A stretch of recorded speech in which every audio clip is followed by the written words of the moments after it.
สวัสดีท่านผู้ชมที่เคารพยินดีต้อนรับทุกท่านเข้าสู่รายการคลินิก3คลินิกสุขภาพรายการเพื่อคนที่ฮักและใส่ใจกับสุขภาพท่านผู้ชมวันนี้ทางรายการของพวกเราก็ถือว่ามาถ่ายทำรายการอยู่ที่รียูนคลินิกเนาะเราได้นัดกับท่านหมอผู้เชี่ยวชาญเกี่ยวกับการปิ้นปัวพยาธิทั่วไปรวมถึงให้คำปรึกษาและปิ้นปัวพยาธิติดต่อทางเพศสัมพันธ์โดยเฉพาะพยาธิติดต่อทางเพศสัมพันธ์ที่เราจะนำเสนอในมื้อนี้ก็แม่นพยาธิหนองในเราจะไปสอบถามท่านหมอว่ามันจะมีอาการแบบใดและขั้นตอนของการปิ้นปัวพยาธิหนองในจะมีคือแนวใดนั้นตอนนี้พวกเราไปพบกับท่านหมอพร้อมกัน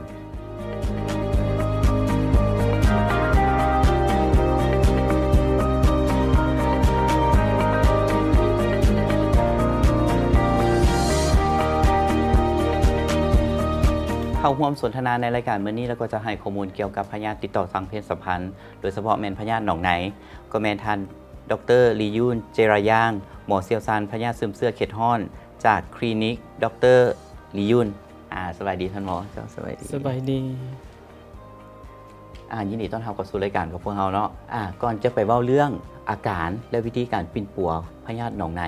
อยากถามท่านหมอกันว่าพยาธิหนองในมันเป็นพยาธิแนวใดกันแท้พยาธิหนองในแม่น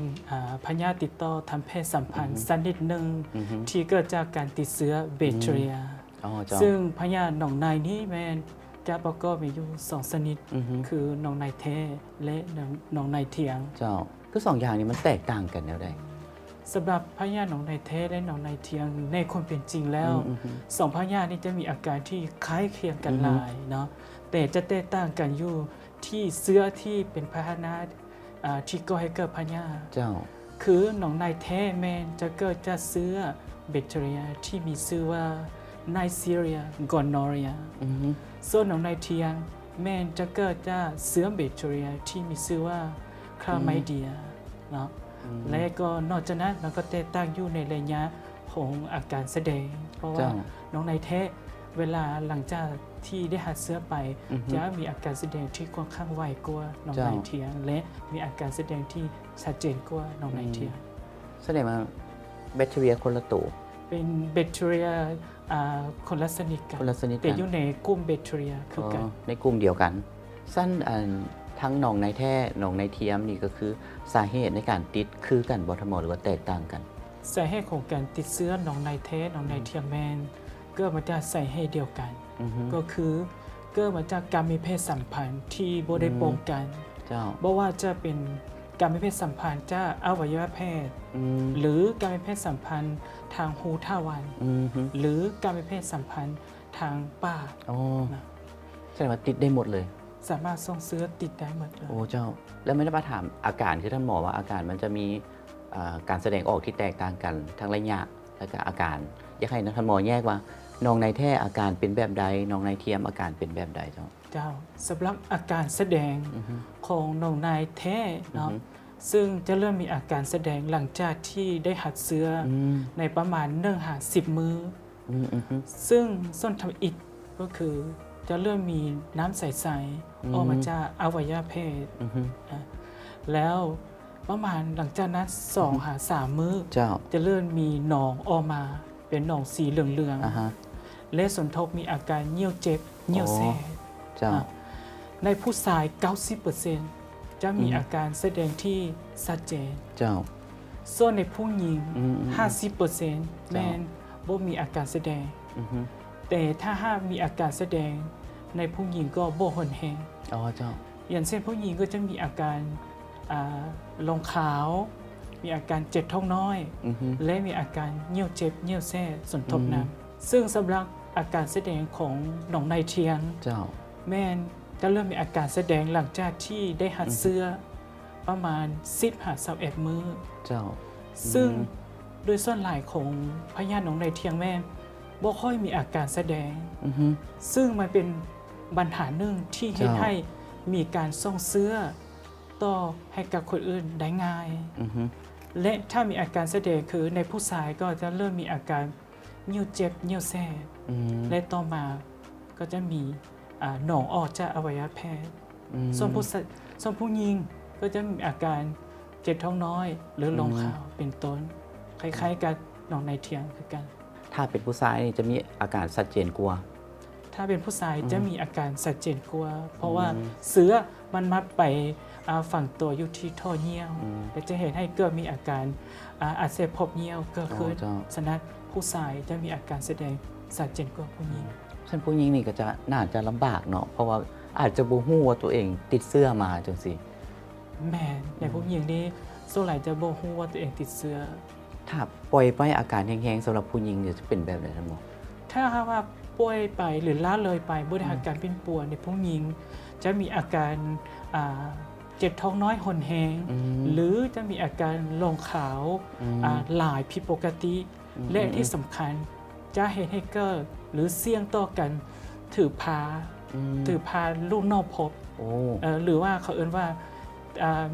ถือพามีลูกนอกมดลูกเนาะและสุดท้ายก็อาจจะเกิดให้สามารถเป็นมารได้คือกันท่านบอกว่าต้องสังเกตอาการตัวเองว่ามีผิดปกติเริ่มด่นบัดใดจึงเริ่มเข้ามากวดคัดกรองนะสิฮะถ้าหากว่าสังเกตตัวเองถ้าหากว่ามีโดยเฉพาะผู้ชายถ้าเริ่มต้นมีอาการแบบเหี่ยวเจ็บเหี่ยวแซ่หรือผู้ชายจะอาการชัดเจนคือถ้าตื่นเช้ามาแล้วมีน้ำใสๆติดอยู่ซ้อนบอหรือสนทบกันปั๊บตนเองมีปัจจัยเสี่ยงก็จะต้องฟ้าวมาพบหมอที่มีคุณหูด้านทางพยาธิหนองในเพื่อได้อาการเป็นปัวก็จะเป็นการดีที่สุดสำหรับตัวเลขคนที่เป็นพยาธิหนองในแท้หรือว่าหนองในเทียมและอายุเกณฑ์ที่เป็นที่ท่านหมอพบมานี่เป็นอะไรแดสำหรับตัวเลขของพยาธิหนองในเนาะปัจจุบันคืออยู่ประเทศลาวเขายังไม่มีตัวเลขที่ชัดเจนว่ามีเท่าใดเปอร์เซ็นต์แต่เองใส่กลุ่มอายุที่เข้ามาพบหมอหรือมาหาบริการเป็นปัวพยาธิหนองในส่วนใหญ่จะพบอยู่ในกลุ่มอายุกลุ่มวัยรุ่นที่อายุอยู่ระหว่าง15-25 ปีขึ้นไปเนาะส่วนใหญ่จะในวัยกลางคนหลายกว่า15นี่ครับเริ่มมี15ก็เคยมีบางกรณีเจ้าส่วนใหญ่จะเป็นเพศชายเข้ามากวดหลายกว่าบอลหรือว่าอะไรส่วนใหญ่คนเจ็บจะเป็นแพทย์ชายหลายกว่าเพศหญิงการเข้ามากวดเนาะคัดกรองหาพยาธิจังซี่นะมันจะมีขั้นตอนแบบใดแตกต่างกับการกวดพยาธิติดต่อทางเพศสัมพันธ์ตัวอื่นๆบ่สิท่านหมอสำหรับหนองนายแมนสำหรับการบ่งมติแมนจะมีคนแตกต่างจากการบ่งมติพยาธิติดต่อทางเพศสัมพันธ์ตัวอื่นเพราะว่าหนองนายแมนเขาจะเก็บเอาตัวอย่างก็คือต้อยเอาหนองที่ออกจะไปอวัยวะเพศหรือว่านั้นใสๆที่ออกจะอวัยวะเพศไปกู้ซ่อหาเสื้อแล้วก็ต้องเองใส่อาการแสดงของคนเจ็บแล้วก็เองใส่การซักถามประวัติคนเสี่ยงในการมีเพศสัมพันธ์สมทบนั้นในการบ่งมติกวดเลือดสามารถกดพบบ่พยาธิตัวนี้พยาธิหนองไทยส่วนใหญ่เขากวดเลือดจะบ่ค่อยพบเพราะว่าการเขาเอ่ยว่าการที่มันเซนซิทีฟต่อเสื้อค่อนข้างน้อยนะเพราะฉะนั้นตัวอย่างที่มันเซนซิทีฟต่อเสื้อได้หลายที่สุดคือต้อยเอานอไปกลัวหลังจากที่เราฮู้ดิขบวนการปิ่นปัวพยาธิเหล่านี้ก็จะมีวิธีการปิ่นปัวแบบใดทั้งหนองในแท้หนองในเทียมเด้ตัวนี้ที่สำคัญที่สุดคือสำหรับการปิ่นปัวแมนต้องบ่งมติให้ได้ก่อนว่าเป็นหนองในแท้หรือเป็นหนองในเทียมถ้าหากว่าเป็นหนองในแท้เนาะแนวทางในการปิ่นปัวแมนเขาจะให้ยาเป็นชนิดยาซักเข้ากล้ามเนื้อถ้าว่าเป็นหนองในเทียงสำหรับแนวทางการเป็นปัวเขาจะให้เป็นยาชนิดเป็นยากินนะและที่สำคัญถ้าหากว่าเป็นพยาธิหนองในแท้ต้องเป็นปัวหนองในเทียงเคียงคู่กันไปคือถ้าหมอว่าหนองในเทียงส่วนหลายบ่มีอาการแสดงและนอกจากนั้นสำคัญที่สุดคือนอกจากปัวผู้แก้วที่เปลี่ยนหนองในแล้วต้องพาคู่ของตนเองโดยเฉพาะผัวเป็นต้องเป็นปัวเมียนะเพราะฉะนั้นการเป็นปัวจะบ่ให้ค่าคือถ้าหมอว่าถ้าเป็นหนองในแท้ต้องได้ปัวหนองในเทียมไปพร้อมแสดงว่าคนผู้หนึ่งสามารถติดได้ทั้งหนองในแท้หนองในเทียมพร้อมกันแม่แล้วแม่สั้นระยะของการเป็นปัวเดี๋ยวท่านหมอใช้เวลาโดนไปเลยสำหรับระยะของการเป็นปัวพยาธิหนองในนี้จะใช้เวลาบ่ด่วนเนาะจะใช้เวลาอยู่ประมาณ1-2 อาทิตย์ในการเป็นปัวเท่านั้น ก็ใช้เวลาบ่ดนเนาะตัวนี้เนาะ แม่ ตัวนี้มันแบ่งระดับความรุนแรงบ่ท่านหมอ อันนี้คือมันก็เองใช่ว่าการได้หัดเสื้อนี่ อือฮึ หากก็ติดเสื้อมาบอ อืม หรือเป็นกรณีที่เป็นปัวมาแล้ว อือฮึ แต่ว่ามันล้นเหลว เจ้า อันนี้ตรงเบิ้งถ้าหากว่าเป็นคนที่ได้หัดการเป็นปัวมาแล้ว ก็มีการล้นเหลวของการเป็นปัว หรือก็มีภาวะดื้อยาก็จะใช้เวลาดนน้อยนึง ตัวนี้เฮาปินปัวเฮาจะแน่ใจได้เท่าไหร่ว่าตัวนี้มันเซาแล้วอะนะเฮาจะเบิ่งอาการแบบไหนท่านหมอ สำหรับการเป็นปัวก็คือถ้าหากว่าหลังจากได้หัดยาไป อือฮึ ถ้าว่าอาการดีขึ้นอย่างเช่นบ่มีหนองอ้อยยุบไปอาว่าแพร่ อือฮึ อาการเหี่ยวเจ็บเหี่ยวแซ่ อืม ดุลง อืม ก็แสดงว่าอาการดีขึ้น อือฮึ ถ้าหากว่ายังมีอาการเหี่ยวเจ็บเหี่ยวแซ่เขาก็ต้องได้ไปเบิ่งว่ามันมีพยาธิแทรกซ้อนตัวอื่นเท่านั้นบ่อย่างเช่นผู้ชายเนาะ อือฮึ นอกจากเปลี่ยนหนองในแล้วก็สามารถก็ให้มีการอักเสบอักเสบท่อเหี่ยว เจ้า เพราะฉะนั้นเขาต้องไปเบิ่งว่านอกจากหนองในแล้วมีพยาธิแทรกซ้อนตัวอื่นหันบ่ อืม นะ สั้นในระยะของการปินปัวนี่มันจะมีอาการส่วนตัวใดมาเพิ่มเติมอีกบ่ สำหรับอาการส่วนแม่นส่วนหลายแม่นบ่ค่อยมีเนาะมีน้อยที่สุด ซึ่งอาการส่วนที่อาจจะเกิดขึ้นก็คือ อาจจะมีอาการส่วนเล็กๆน้อยๆเนื่องจากว่ายาที่ให้เป็นปัวพยาธิหนองในเทียง บางตัวยาจะเห็นให้เกิดมีอาการเวียนหัวปวดห่า เจ้า แต่หลังจากที่กินยาเมื่อไปประมาณระยะหนึงมันก็ค่อยๆดีขึ้นเอง การปินปัวทั้งผู้หญิงผู้ชายนี่คือกันแม่นบ่ท่านหมอการให้ยา สำหรับผู้หญิงผู้ชายแม่นให้การปิดปัวให้ยาคือกัน อยากถามท่านหมอเพิ่มเติมเกี่ยวกับในระยะของการปินปัวพยาธิหนองในอะนะคนเจ็บเขาจะต้องดูแลตัวเองแบบใด การดูแลตัวเองในระยะที่เป็นปัวพยาธิหนองในคือ 1. ต้องพักผ่อนให้เพียงพอ เจ้า 2. ว่าให้คิดหลายหรือวิตกกังวลเกินไป เพราะว่าผู้ที่เป็นพยาธิหนองในส่วนหลายแม่นจะมีคนวิตกกังวลย้านว่าเป็นปัวบ่หายค่า เจ้า และที่สำคัญที่สุดก็คือต้องบ่ซื้อยามากินเองนะและบ่ให้กินยาซ้าสาย และนอกจากนั้นต้องงบมีเพศสัมพันธ์ โอ้ ในระยะที่กำลังเป็นปวดพยาธิหนองใน อือฮึ และนอกจากนั้นสำคัญที่สุดคือต้องกินยาและปฏิบัติตามคำแนะนำของท่านหมอจะเป็นการดีที่สุด คือพยาธิพวกนี้มันสามารถปินปัวให้เศร้าขาดไปเลยเป็นบ่ท่านหมอตัวนี้ แน่นอนพยาธิหนองในแม่นพยาธิที่เป็นปัวหายค่าได้ ให้ขาดได้ แต่ก็มีโอกาสที่จะกลับมาติดได้ และก็สามารถติดเชื้อเขื่อนได้อีก ถ้าหากว่ายังบ่เป็นพฤติการหรือยังมีคนเสี่ยงต่อการมีเพศสัมพันธ์ที่บ่ป้องกัน ก็สามารถติดเชื้อเขื่อนอีกได้เช่นเดียวกัน แล้วติดเสื้อข้าง2ข้าง3นี่ความรุนแรงมันจะเพิ่มขึ้นบ่หรือว่าแนวใด ถ้าเป็นขั้น2ขั้น3ขึ้นมาเป็นติดซ้ำๆกันไป คนทุนแหงก็จะเพิ่มขึ้น คนทุนแหงก็คือ อัตราการดื้อต่อยาจะสูงขึ้น ตัวนี้จะเป็นปัญหาหนึ่งเพราะฉะนั้นแล้วถ้าผู้ใดที่เป็นแล้วพยายามป้องกันบ่ให้เป็นคืนจะเป็นการดีที่สุด คือท่านหมอว่าการปิดปัวมันก็ใช้เวลาบ่โดนเนาะประมาณ2อาทิตย์ให้ยาไปก็จะดีขึ้น แต่สำหรับบางคนอาจจะอายที่จะบ่กล้าเข้ามาปิดปัวและปะไว้เป็นระยะเวลาดนๆนะมันจะส่งให้กลายเป็นพยาธิอื่นๆที่ร้ายแรงหรือว่ามีความอันตรายต่อชีวิตคือแนวใดแด ตัวนี้ก็ถือว่าเป็นปัญหาหนึ่งเช่นเดียวกัน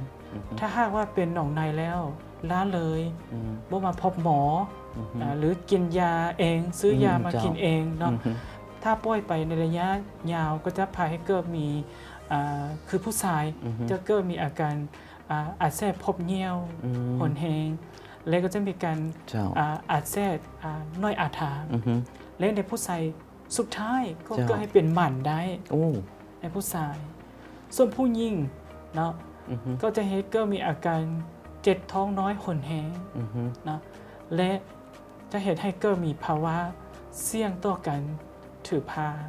อยู่นอกมดลูกหรือเขาเรียกว่ามีลูกยากนะและสุดท้ายก็สามารถเป็นหมันได้เสี่ยงเดียวกันคือกับผู้ชายนะ ดังนั้นวิธีที่ดีที่สุดก็คือการป้องกันน้องพยาธิตัวนี้ วิธีที่ดีที่สุดคือต้องป้องกันเท่านั้น กลับมาถามเรื่องคลินิกของท่านหมอเนาะวันนี้เนาะนอกจากปิ่นปัวพยาธิเกี่ยวกับทางเพศสัมพันธ์แล้วเขาปิ่นปัวพยาธิตัวใดเพิ่มเติมอีกได้ สำหรับคลินิกของพวกเฮาแมนนอกจากพยาธิติดต่อทางเพศสัมพันธ์เขาก็ให้การเป็นปัวพยาธิทั่วไปบ่ว่าจะเป็นผู้ใหญ่หรือเด็กน้อยเนาะเขาก็ให้บริการเป็นปัวพยาธิทั่วไปสุดท้ายอยากให้ท่านหมอวันนี้ฝากถึงความมั่นใจสำหรับคนเจ็บเนาะที่จะเข้ามาใช้บริการเรื่องความสำนิสำนานของหมอรวมถึงเข้ามาปิ่นปัวว่าจะเป็นพยาธิปตพที่เขากับเก็บความลับให้กับคนเจ็บอยู่แล้วหมอตัวนี้เจ้าสำหรับท่านใดที่มีปัญหาเรื่องของพยาธิติดต่อทางเพศสัมพันธ์เนาะเลยอนคลินิกพวกเราก็ยินดีให้บริการเนาะและก็คลินิกของพวกเราแม้ถึงว่าเป็นคลินิกหนึ่งที่มีคนสำนาญในเรื่องของพยาธิติดต่อทางเพศสัมพันธ์และคือที่พิธีกรเพิ่นว่าพยาธิติดต่อทางเพศสัมพันธ์ถ้ามารับบริการอยู่คลินิกของพวกเราแล้วพวกเราจะเก็บเป็นคนรับเนาะและก็ที่สำคัญที่สุดนอกจากนั้นถ้าผู้ใดที่เป็นพยาธิติดต่อทางเพศสัมพันธ์แล้วเป็นปัวบ่หายค่าหรือบ่ฮู้ว่าจะปรึกษาผู้ใดหรือเริ่มต้นจังใดก็สามารถสอบถามเข้ามาหาทางดียอนคลินิกของพวกเราได้เดี๋ยวทางทีมงานจะขึ้นเป็นช่องทางการติดต่อไว้ให้เพื่อสะดวกกับท่านผู้ชมที่จะโทรเข้ามาปรึกษาหรือว่าสอบถามเส้นทางที่จะเข้ามาปิ่นปัวกับท่านหมอเนาะมื้อนี้ขอบใจท่านหมอหลายๆสำหรับข้อมูลเกี่ยวกับพยาธิตรงไหนและการบริการของคลินิกโอกาสหน้าอาจจะได้มาสนทนากันเพิ่มเติมเกี่ยวกับปัญหาตัวอื่นเกี่ยวกับสุขภาพสำหรับวันนี้ขอบใจหลายๆท่านหมอครับอะไรท่านผู้ชมเมื่อนี้เวลาทางรายการของพวกเราจบลงแล้วข้าพเจ้าทีมงานพร้อมด้วยแขกรับเชิญลาทุกท่านไปก่อนพบกันใหม่อาทิตย์หน้าสำหรับอาทิตย์นี้สบายดี